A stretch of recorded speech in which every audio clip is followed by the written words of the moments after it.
The Earth. Thriving with different cultures, customs, languages, and ideologies is a breathtaking macrocosm of the diversity of creation. Looking around this beautiful planet, we see countless examples of the wondrous creation of God, how we all, living on this speck in the universe, are both individual and unique. Be that in the religion we practice, our views on economics, or even our political leanings.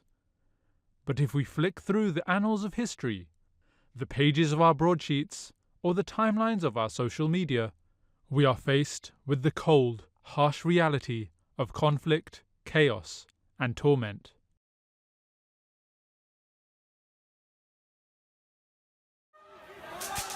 Alongside the progression of time and the evolution of mankind, we see that for a plethora of reasons and motivations, individuals and nations have pursued their own betterment and benefit, often to the detriment and loss of others. Looking back over time, we see pages and pages documenting the perpetual state of conflict that has darkened the doorstep of our humanity, and yet, throughout this time, God has sent His chosen ones to show the path to peace. From the Crusades to the French Revolution, the World Wars, or the Chinese Civil War, mankind has found itself engaged in all forms of political turmoil throughout the ages. And as mankind continued to advance and progress and develop into what we see now as a global village, so too did the extent of our warfare and weaponry, our tactics and military. In fact, when we look upon the world today, we see the face of it covered in the scars of battles old and battles new, and the frequency and ferocity of modern warfare having reached unprecedented levels. But this was all destined to happen, as had been prophesied by the Holy Quran itself, which says, "Corruption has appeared on land and sea because of what men's hands have wrought." For this time of disorder being prevalent in the land and the sea was to be the time of the coming of another sent by God, one sent for the rejuvenation of the faith, for the guidance of the people. It had been prophesied by none other than the Holy Prophet Muhammad, peace and blessings of Allah be upon him, himself, that a time would come when the world would descend into a state of chaos and disarray, and that at that time a man would be sent by God who would re-establish the lost connection with the Creator and bring about a spiritual revolution in the world. This grand prophecy was fulfilled with the coming of Hazrat Mirza Ghulam Ahmad of Qadian, India, the promised Messiah and Imam Mahdi, and the establishment of the worldwide Ahmadiyya Muslim community. From the very start of the Ahmadiyya Muslim community, one of the biggest and politically impactful situations had culminated in Muslim-Hindu tensions in the subcontinent.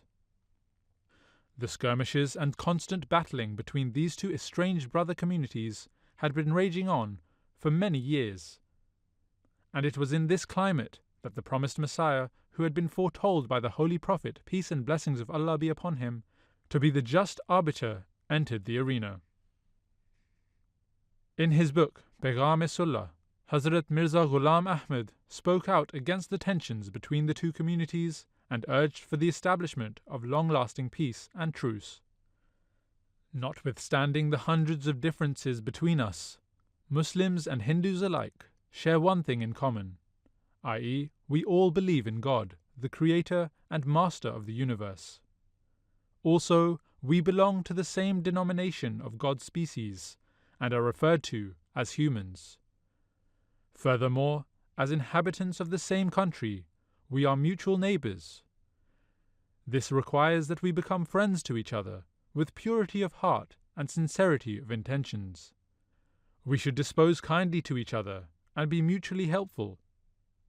In the difficulties pertaining to religious and worldly matters, we should exercise such sympathy towards each other as if we have become limbs of the same body.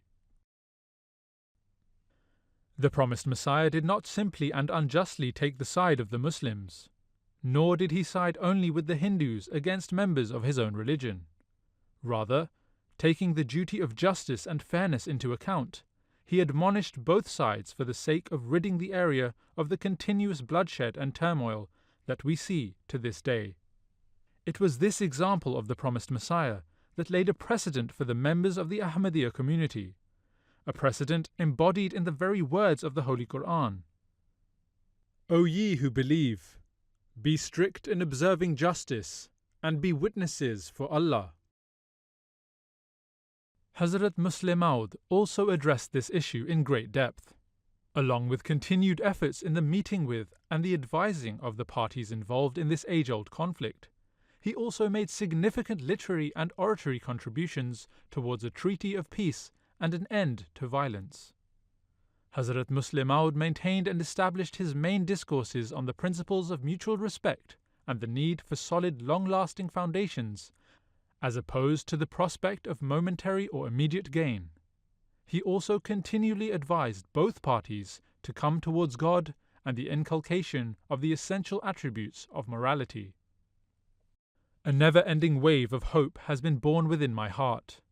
Hence, although the current conditions are in an incredibly grim state, I, with a heart full of hope, have firm faith that if not today, then tomorrow, peace will be established in the nation, and if not now, then in a time to come, people will soon be freed of mischief, disorder, discord, and disunity, and will come to the path of peace and tranquility. Through the guidance of Allah the Almighty, Huzur repeatedly impressed the idea that in order for a truce to be truly forged and for coexistence to be successful, both parties must better themselves and strengthen themselves in their own right, and that in particular for the Muslims to turn once again to God and endeavour to improve themselves spiritually. Hazrat Musleh Maud also played a significant role in advising and guiding during the times of the partition of India-Pakistan, being the very driving force behind the founder of Pakistan, Muhammad Ali Jinnah's return to politics. A move that would later see the formation of Pakistan itself.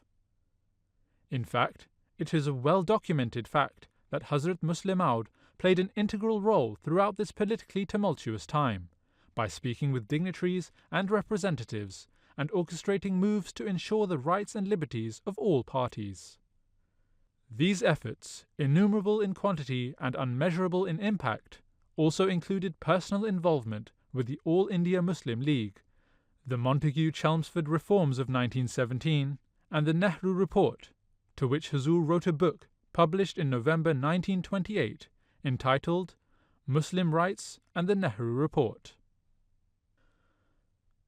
Hazrat Mirza Bashiruddin Mahmud Ahmad Raziyallahu Ta'ala Anhu, Khalifatul Masih II, analyzing the then state of the world during this time, stated, "Nowadays Islam is passing through dark days.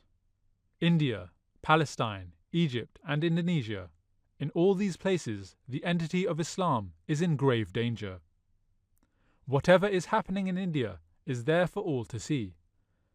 The Russian government is creating its influence in Iran. Therefore, the Iranian government is having to deal with a very dangerous situation. The Dutch government is using every weapon at its disposal to enslave the people of Indonesia. In Malaysia, the Chinese are being suppressed. From India to Iran, then from Palestine, Egypt to Indonesia, in all these countries, the Muslims are surrounded by danger from all sides. Therefore, every Ahmadi ought to pray particularly hard during these times." The second Khalifa of the Ahmadiyya Muslim community was similarly instrumental in the issue of Kashmir, again providing guidance and advice for all parties.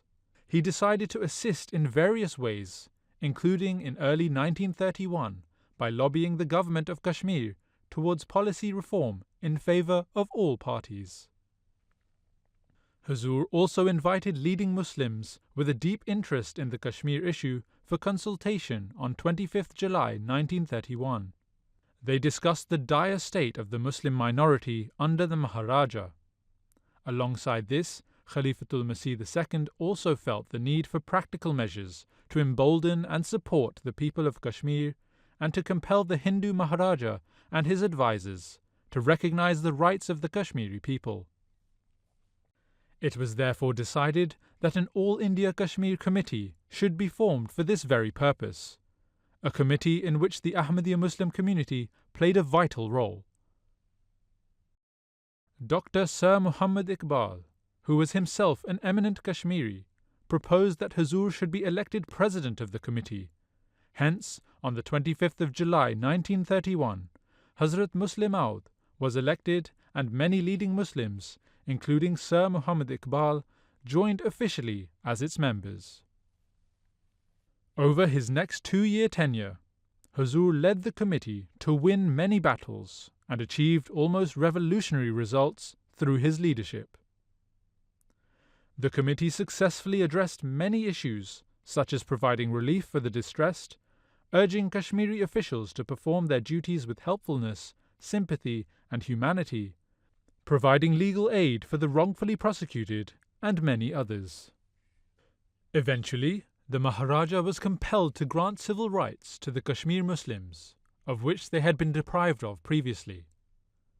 Distinguished Muslim leaders from Kashmir, like Sheikh Muhammad Abdullah, would also frequently visit Qadian in order to seek political advice. The example of Hazrat Muslim Maud is of course an incredibly powerful one, for during his Khilafat the Jamaat grew exponentially, and it was his immense wisdom and foresight that led to leaders of the political world turning to the Jamaat for assistance and guidance. Arguably, when delving into the legacy of Hazrat Mirza Nasir Ahmed, the third Khalifa of the Jamaat, among his many achievements and contributions towards peace, he is noted across the world as the author of the slogan, "Love for all, hatred for none," a short one-liner epitomizing the essence of Islam and the teaching of peace that the community perpetuates across the world. Interestingly, however, this motto did not end at the lips and hearts of the Ahmadiyya Muslims worldwide. Rather, people from all walks of life, including politicians and religious leaders and members of the public, have found inspiration in this simple motto. The best 6 words that can be said are love for all and hatred for none. Quoting and using it as a banner of social cohesion and true political purpose. We need to strive ever harder, whether in politics or in religion, to make the argument for peace, to make the argument for love for all, hatred for none. Now existing as a symbol and a rallying cry for political justice and international peace, irrespective of colour, creed, nationality, or political leaning. That's why those 6 words, love for all, hatred for none, are so important. And every time I meet members of the Ahmadiyya community, I just see those 6 words ingrained in everything they do, everything they say, and I'm so grateful and inspired by everything that you do as a community. The spirit of providing guidance to the world was also inculcated in the spirit of Khalifatul Masih IV, Hazrat Mirza Tahir Ahmed. During his Khilafat of 21 years, he offered guidance on a plethora of issues, including racism in the US, the Bosnian conflict, the Palestinian-Israeli conflict, and most notably, one of his greatest contributions was with regards to the Gulf War, otherwise referred to as the Persian Gulf War. This was an international conflict triggered by Iraq's invasion of Kuwait on August 2, 1990. Iraq's leader, Saddam Hussein, ordered the invasion and occupation of Kuwait with the apparent aim of acquiring that nation's large oil reserves, cancelling a large debt Iraq owed Kuwait, and expanding Iraqi power in the region. On August 3rd, the United Nations Security Council called for Iraq to withdraw from Kuwait, and on August 6th, the Council imposed a worldwide ban on trade with Iraq. When the crisis started in August 1990, Hazrat Mirza Tahir Ahmed guided the world through a series of Friday sermons that were later published into a book, The Gulf Crisis and the New World Order. He highlighted the dishonesty and breach of faith of the attack of Iraq on Kuwait. He highlighted the need for Muslim countries to adhere to the trait of righteousness and to similarly impress the need of this upon their citizens at times such as this. A teaching which, to this day, is as pertinent as it was at the time of delivery. Taking example from the Holy Quran, he explained the possibility of some Muslim powers being drawn into such a confrontation with other Muslim powers, culminating in all-out war, and that in such a situation, the joint responsibility of establishing peace falls on all Muslim nations as a whole. He also admonished the people of the time that if one Muslim nation insists on a defiant posture against the other and does not stop its aggression, then the solution is that the entire world of Islam should unite and subdue the aggressor.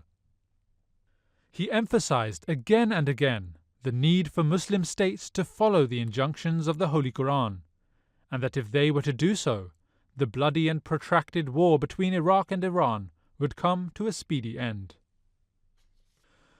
Hazrat Mirza Tahir Ahmed was well known for his deep thinking, analogies and far-reaching wisdom. He explained that at that fragile time, an effort towards reconciliation, righteousness and justice must always be kept in view, if peace was to be attained. On September 11, 2001, the world witnessed an event that no doubt morphed both the public perspective on global issues, but also had an irreversible effect on the nature and essence of global politics. The commencement of the global war on terror, the consequent invasions and international conflicts led to a heavy polarization of the masses and indeed their political leaders across the world. Just a few short years later, Hazrat Mirza Masroor Ahmad, the fifth Caliph of the Ahmadiyya Muslim community, was elected and took the responsibility of being God's representative on earth. The neutral efforts and impartial endeavours of Hazrat Mirza Masroor Ahmad towards the establishment of peace and justice across the world are both well documented and well recognised in the modern day. From the very outset of his time as Khalifa, His Holiness reached out and offered his guidance to all willing to listen, be it through the writing of dozens of letters to political heads of state, the delivering of historic lectures at key locations of political prominence, the engaging in one-to-one sessions with world leaders, or the organizing of global initiatives to restore the respect of the Muslim name. His Holiness stands as a key and fearless figure, providing much-needed guidance in an era of political distress and unrest, as to how a course to peace may be charted.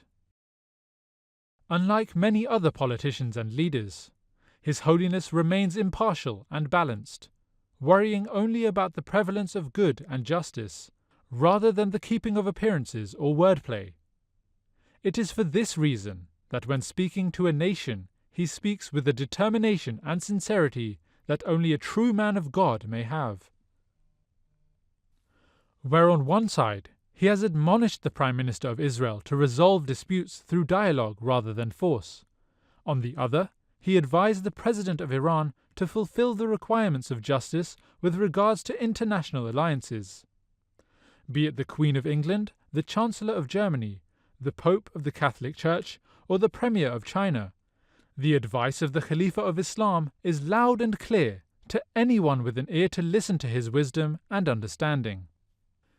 In an address at Capitol Hill entitled "The Path to Peace, Just Relations Between Nations," His Holiness said, "The truth is that peace and justice are inseparable. You cannot have one without the other. Yet, in general, there is little doubt that restlessness and anxiety is increasing in the world, and so disorder is spreading. This clearly proves that somewhere along the line, the requirements of justice are not being fulfilled." At his address in the military headquarters of Koblenz, Germany, His Holiness again emphasized on the importance of justice and the need for just lawmaking. I would like to say that today we observe that the world has become a global village. Mankind has become very closely knit together.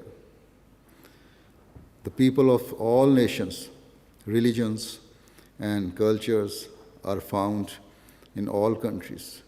And so this requires that the leaders of every nation should consider and respect the feelings and sentiments of all people.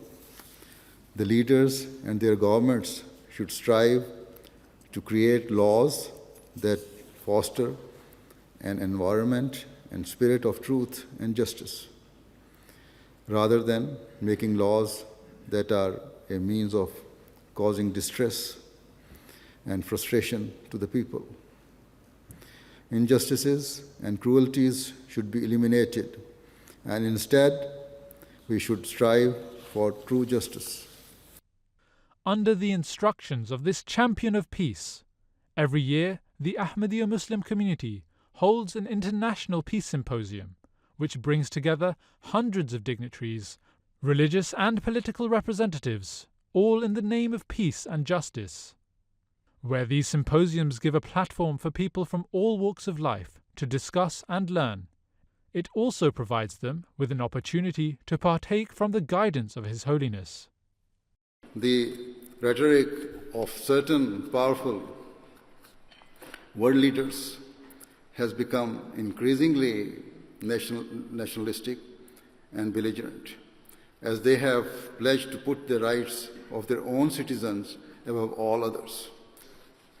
In many instances, it seems that the world has not learned from its past mistakes. It is widely accepted that the Iraq War of 2003 was unjust and based on false pretenses, whilst Libya has descended into chaos and become a hotbed of extremism since Western powers took action there some years ago. The policies that are based upon selfishness, greed, and a readiness to forfeit the rights of others are wrong and a means of sowing discord and division in the world. Furthermore, it is also high time that instead of prioritizing the advance of their political parties or governments, our leaders prioritize the future peace and prosperity of humanity. Even in the modern day, where we see unprecedented examples of international conflict and the world on the brink of what some see as a Third World War, His Holiness stands firm in his stance on what the world needs. Never shying away from the truth, the Ahmadiyya Muslim community has shone as a beacon of guidance for the world since its inception. Through its unbiased and unconditional love for the creation of God, it has always championed the establishment of justice and equality for all. The Khalifa of God stands supported by the teachings of Allah the Almighty and admonishes the world that it is through obedience to these teachings and recognizing our Creator alone that the world can find true peace.